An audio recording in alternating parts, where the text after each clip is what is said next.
율법과 복음, 부자와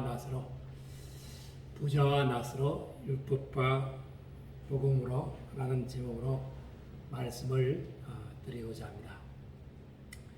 형식과 틀이 없는 것은 없습니다. 하물며 예수님도 대속하고 구속하라고 하십니다. 형식에 있기에 내용을 그릇에 담기고 그 그릇에 따라 보석함인지 아니면 쓰레기통인지 구별하게 되는 것입니다.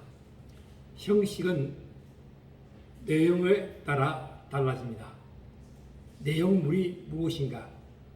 무엇에 담긴 내용물인지 극복에 하려고 내용물이 빈약하면 기대치에 있어서 포장, 즉 틀에 담긴 내용물을 보고 실망하게 됩니다. 화려한 색, 화려한 포장지, 조명, 스크린과 웅변술에 현혹되어 많은 이들이 내용은 없지만 형식과 틀에 갇혀진 경우도 많습니다. 많은 사람들, 특히 젊은이들은 스포츠와 스크린과 섹스에 열광하는 것도 그 분류에 속하고 내가 못 이룬 것을 기대심리에 의해서 추정하고 영웅으로 추앙하는 것입니다. 허무할 따름이지만 허무한 것을 쫓아가는 자가 현재 세계에서는 너무나 많다는 것입니다. 예수님 당시에도 그렇지 않았을까요?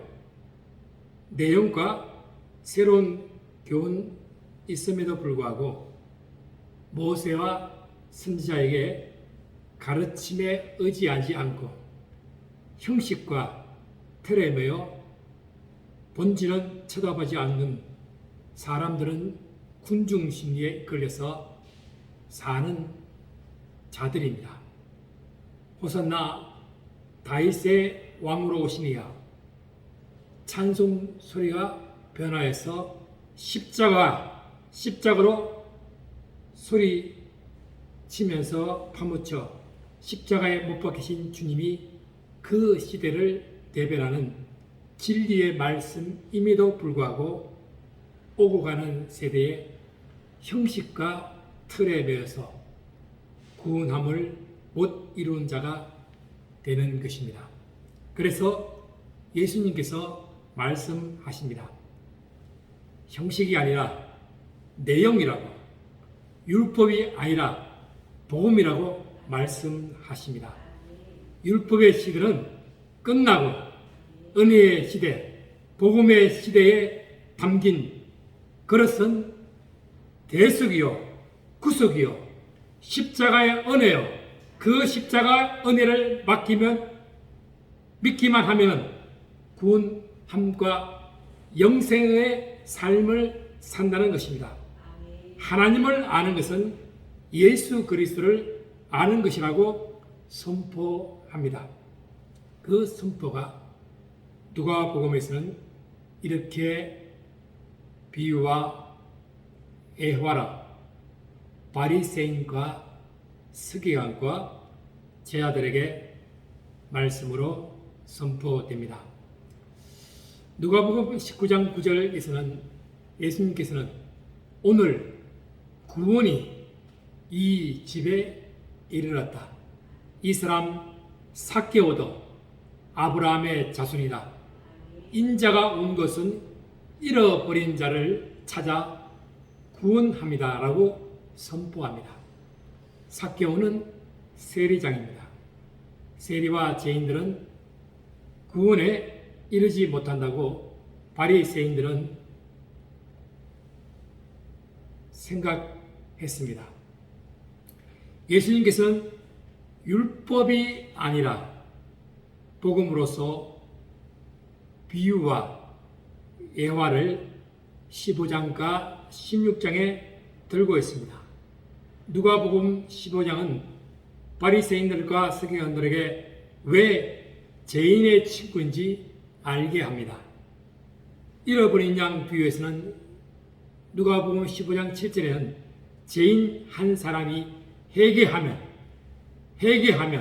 하늘에서는 회개할 것이 없는 의인 99으로 말미암아 기뻐하는 것보다 더하다고 했습니다. 드라크마 비유에서는 15장 10절에 죄인 한 사람이 회개하면 하나님의 사자들 앞에서 기쁨이 된다고 했습니다. 탕자로 표현된 사랑하는 아들의 비유는 절정에 이릅니다. 15장 31절에 내 동생은 죽었다가 살아났으며 내가 잃었다가 얻었기로 우리가 즐거워하고 기뻐하는 것이 마땅하다. 이런 비유까지 율법이 아니라 복음의 메시지를 포함합니다. 누가복음 16장 1절에는 제자들에게 이르시되 어떤 부자에게 청지기가 있는데 그가 주인의 소유를 낭비한다는 말이 그 주인에게 들렸습니다.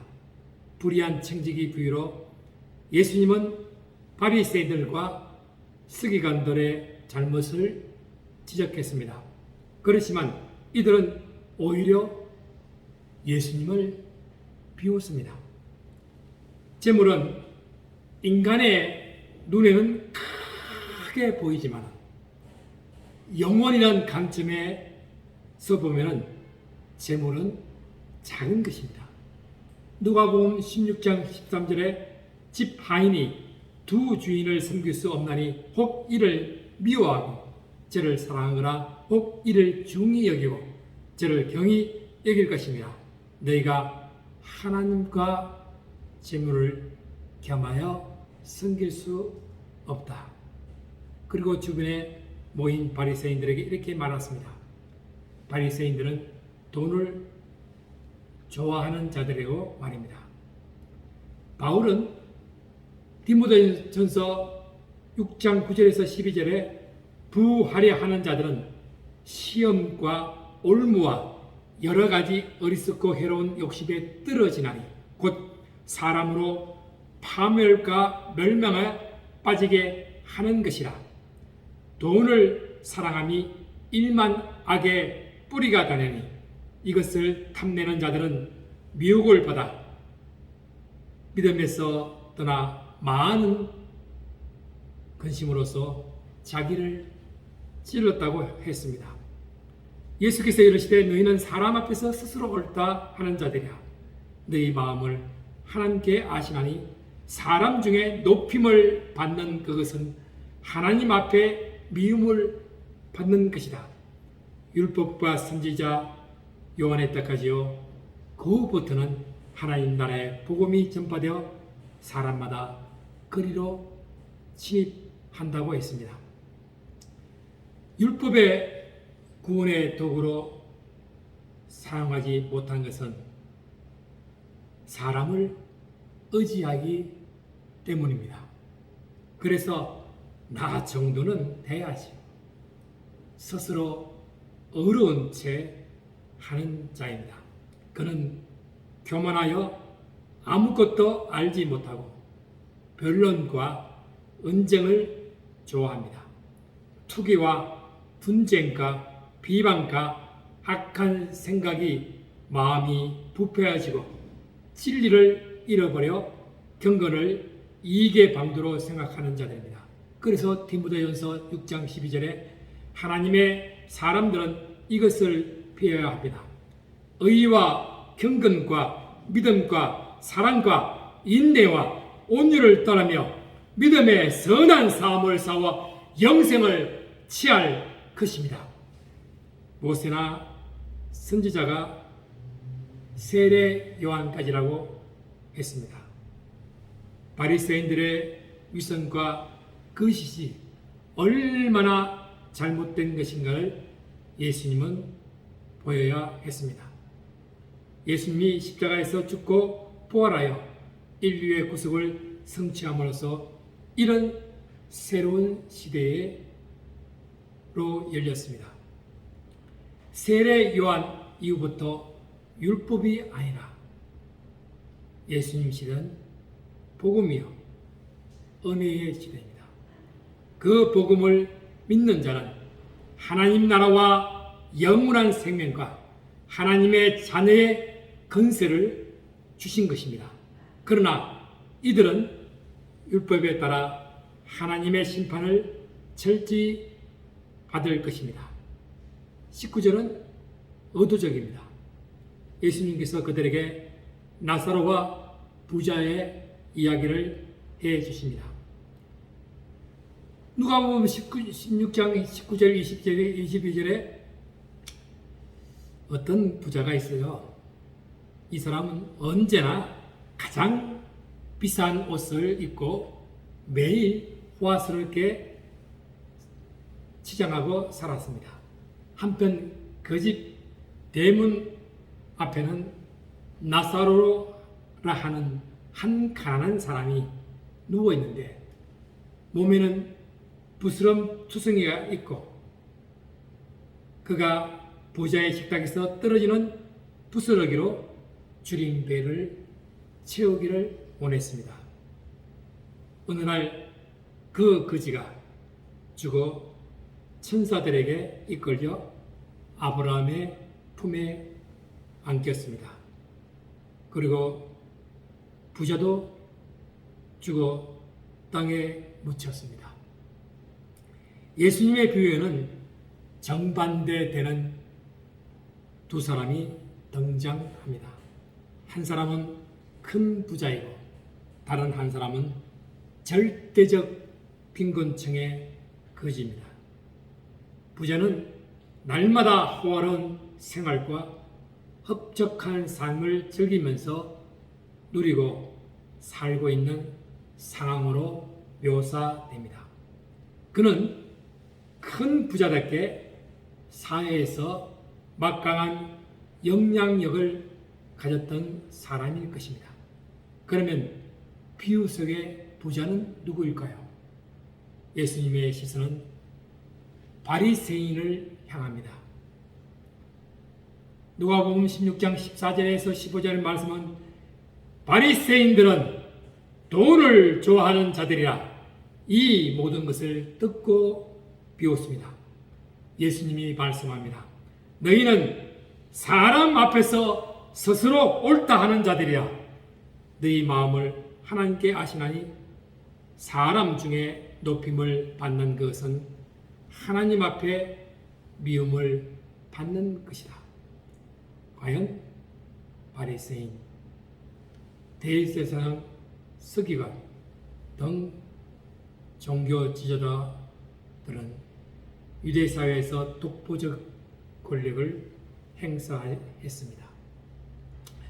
사내들인 의원들은 입법, 사법, 행정의 3권을 다 쥐고 있었습니다. 당시 종교 지도자는 정치 지도자이고 민간 지도자였고 재판관이며 유대 종교를 대변하는 상징이며 하나님이 임명하신 사자로 간주되었기에 특별한 권리와 의무를 지니고 있었다고 혹자는 기록하고 있습니다. 반면 비유 속에 빈곤에 시달리는 거지 나사로가 대조적으로 등장합니다. 그의 피부는 종기투성이고 스스로 자신을 돌볼 수 없는 처지에 놓인 그는 부자의 상에서 떨어지는 음식으로 허기를 면했습니다. 그렇게 전혀 상반된 삶을 살던 두 사람이 어느 날 죽게 됩니다. 이막이 전개됩니다. 누가복음 16장 23절 24절에 부자는 지옥에서 고통 가운데 있다가 눈을 들어 보았습니다. 멀리 아브라함이 보이고 나사로가 그의 품에 안겨 있는 것을 보았습니다. 그가 소리쳐 말했습니다. 아버지 아브라함이여, 제게 자비를 베풀어 주십시오. 제 혀를 적실 수 있도록 나사로의 손가락 끝에 물을 찍어 제게 보내 주옵소서. 제가 이 불꽃 가운데서 몹시 고통을 당하고 있습니다. 예수님께서는 지옥이 어떤 곳인지 상세히 묘사하셨고, 꺼지지 않는 불길 속에서 영원히 몸부림쳐야 하는 불행한 장소였습니다. 거기는 쉼도 없고 즐거움도 없고 기회도 없고 고통을 피할 방법도 없습니다. 부자는 혀끝을 서늘하게 해줄 한 방울의 물조차 허락되지 않는 곳에서 극심한 고통을 당하게 되었던 것이죠. 지옥에 간 부자는 이방인이 아닙니다. 더욱이 불신자도 아닙니다. 그는 지옥에 갈 것이라고 전혀 예상치 못했던 자입니다. 아브라함을 아버지라고 당당하게 불렀던 유대 지도자들, 바리새인과 서기관, 어쩌면 사내들인 공회의 의원인 줄 모릅니다. 당시 사회 통념상 아브라함의 혈통을 이어받는 부자는 반드시 천국에 가야만 했습니다. 그러나 예수님의 여하는 충격 그 자체입니다. 아브라함도 알고 모세도 알고 신앙의 모습을 갖추고 있는 부자의 이러한 모습은 그 시대의 실상을 잘 알리라는 것이라고 봅니다. 누가복음 16장 27절에 31절, 부자는 그러면 제발 부탁합니다. 아버지, 나사로를 내 집안에 보내주십시오. 제게 형제가 5명이 있는데 나사로가 가서 정하여서 그들이 이 고통받는 곳에 오지 않게 해주십시오. 아브라함은 그들에게는 모세와 예언자들이 있어 그들은 그 소리를 들어야 한다. 부자는 그렇지 않습니다. 아버지 아브라함이여, 누군가 죽었다가 살아나 그들에게로 가면 그들이 회개할 것입니다. 아브라함이 그에게 답합니다. 만일 그들이 모세와 예언자들의 말을 듣지 않는다면 죽은 사람이 다시 일어나도 그들은 믿지 않을 것이다. 사후세계의 아버지라고 불리는 존재는 하나님뿐입니다. 비유에서 아버지라고 불린 아브라함은 하나님을 나타납니다. 아브라함의 하나님, 이삭의 하나님, 이스라엘의 하나님을 아버지라고 부른 부자는 신앙인입니다. 성경은 부자가 지옥에 버려진 이유를 기록합니다. 그는 모세와 예언자들의 소리를 듣지 않았고 그의 5 형제들 역시 모세와 예언자들의 소리에 귀 기울이지 않는다면 지옥의 심판을 피할 수 없게 됩니다. 모세와 예언자들의 소리는 다름 아닌 구약 성경입니다. 가로되 모세와 선지자들에게 듣지 아니면 비록 죽은 자 가운데서 살아난 자 있을지라도 권함을 받지 아니하리라.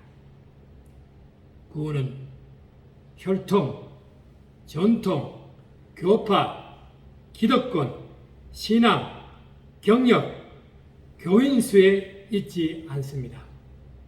오직 하나님의 살아있는 말씀을 믿음으로 이루어집니다. 로마서 10장 17절에 믿음은 들음에서 나며 들음은 그리스도의 말씀을 통해서 얻게 됩니다. 부자가 고통스러운 지옥에 버려진 이유는 지식이 부족해서 기도를 덜 해서 금식을 덜 해서가 아니라 성경을 통해 주신 하나님의 말씀과 메시지를 무시하기 때문입니다. 예수님의 비유 속에 등장하는 나사로와 별개의 인물이 요한복음 11장에 나타납니다. 마리아 오빠인 나사로와 병들어 세상을 떠났습니다. 예수님께서 나사로에 있는 베다니에 도착하셨을 무렵에는 아마 이미 그의 시신을 안치한 지 4일이 지난 후였습니다. 예수님은 무덤 앞에서 나사로야 나오라 부르셨고 나사로는 손발과 얼굴이 차로 감긴 채 무덤 밖에 나왔습니다. 조문하러 왔던 사람들이 이를 목격하고 놀랐습니다. 그들 중 어떤 이는 바리새인들에게 가서 예수께서 행하신 일을 알렸습니다. 과연 바리새인들은 반응이 어떨까요? 부자와 나사로의 부에서 부자는 아브라함의 혈통을 이어받는 유대인과 종교 지도자인 바리새인을 의미합니다. 비유 속의 부자가 아브라함에게 요청했던 말, 누군가 죽었다가 살아난다면 해결할 것이라고 하게 되면 바리새인들은 회개해야 마땅합니다. 그러나 그들은 도리어 사내들인 유대 대부분을 열어 예수를 죽이려고 음모를 꾸몄고 죽었다가 살아난 마리아의 아빠 나사로까지 음매라고 했습니다. 왜 그랬을까요? 성경은 그들이 모세와 예언자들의 말, 곧 성경 말씀을 믿지 않았기 때문입니다. 이후 종교 지도자들은 죽었다가 살아난 자의 소식을 또 듣게 됩니다. 바로 십자가에서 운명하신 예수께서 부활하신 것입니다. 과연 죽은 자 가운데서 살아나신 예수의 부활 소식에 그들은 회개하였을까요? 결코 아닙니다. 그들은 돈으로 경비를 매수하고 제자들이 예수의 시체를 훔쳐갔다는 거짓 시나리오까지 만들면서 예수의 부활을 필사적으로 은폐하려고 했습니다. 누가복음은 예수의 탄생, 고난, 죽음, 부활의 성경의 기록 그대로 성취된 것을 기록하고 있습니다. 당시 종교 지도자는 예수님이 오실 메시아임을 확인할 수 있는 기록들을 충분히 보고 들었음에도 진리를 스스로 거부했습니다. 말씀을 외형적인 문장으로만 여겼을 뿐 믿음의 눈을 들어 예수님을 믿지 않았기 때문입니다. 오늘날 외식하는 종교인은 누구입니까? 성경은 과거의 역사이지만 현재를 보여주는 거울이며 언제나 동일하신 주님이시기에 어제나 오늘이나 영원토록 동일하신 주님은 역사의 주관자이시며 성령으로 우리 가운데 오십니다. 외식과 형식에 좋은 것이 아니라 내용과 본질에 좋은 것은 예수님 뿐입니다. 율법은 구원의 도구이지 구원 자체가 아닙니다. 구원은 예수 자체입니다. 죽은 나사로는 율법의 신뢰가 아니라 하나님이 돕는다라는 약칭으로 엘리아잘, 그것은 나사로입니다. 하나님만 바라보는 신앙인이 되시기 바랍니다. 바리새인들의 외식이 아니라 구원자이시며 영원한 생명이신 길과 진리이신 예수님은 의시합시다.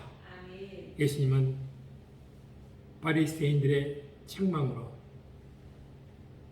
예화를 들은 부자의 삶이 아니라 비록 나 가난하지만 구원의 끈을 놓지 않는 천국을 바라보는 신앙의 삶을 살아가기를 축원합니다.